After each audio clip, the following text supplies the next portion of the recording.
The sermon at Banares is a story that highlights the early life of Gautam Buddha, who left all his amenities and worldly pleasures behind and went on searching for salvation. After 7 years of wandering here and there, he finally attained the enlightenment under the peepal tree at Bodh Gaya. After this, he delivered his first sermon at Banaras, a city in Uttar Pradesh. It is one of the holiest cities, and through his sermon he made the Lady Kisa Gautami realize the human beings are mortal and death is inevitable. He also told her that one should not get upset about what is happening, as it only increases the sufferer's pains and sorrows.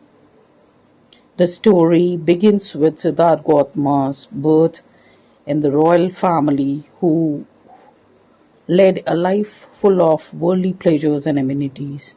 At 12, he was sent to the place far away from the home to study and understand the sacred Hindu scriptures. On his return from this place, he got married to a princess named Yashodhara, and both of them continued living the prestigious life.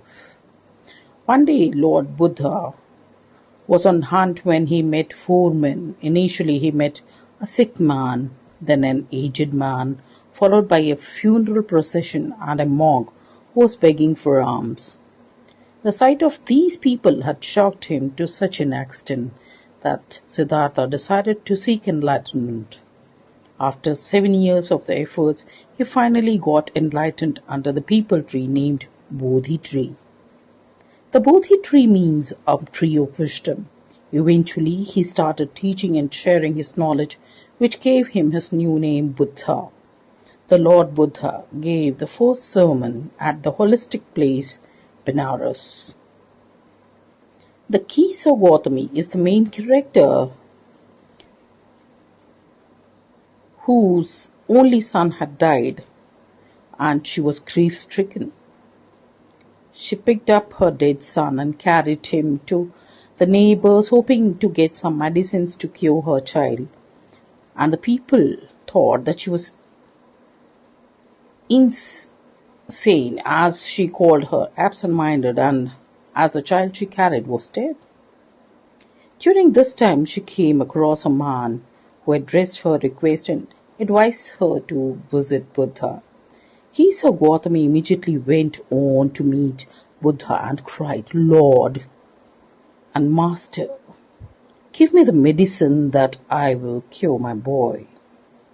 On this statement by the lady, Buddha asked her to get some mustard seeds for him, on the condition that the mustard seed should be brought from the house where not even a single person had lost a child, husband, parent, or even a friend. The poor lady accepted the condition and started her search for a house that fits right in the state. Seeing her in the grief, people used to try to help her out by offering mustard seeds, but she couldn't find a single house that had not lost her dear ones. This incident made her so hopeless and lost in her thoughts that she went and sat down in the roadside, staring at the city's flickering lights. To her notice, the flickering lights finally extinguished and spread the darkness everywhere. This made her think about her selfishness and grief, and ultimately making her realize that death is common to all and not a single person can escape it. Buddha, in his sayings, compared the ripe fruits with the mortals and said that as the ripe fruits have the risk of falling, in the same way mortals are in the fear of death. In Buddha's world, sorrow increases man's sufferings and leads to physical torture. Thus he advises people that an intelligent man who understands nature's functioning should never get upset at the things that are happening, as this is the only path towards happiness. So the moral of the story is that one should understand that human beings are mortal and no one can escape death. People must understand that thinking about bound situations will increase one's stress and lead to sorrow. So our primary focus should be on neglecting sorrows and focusing on the things that make us happy. Thank you and have a nice day.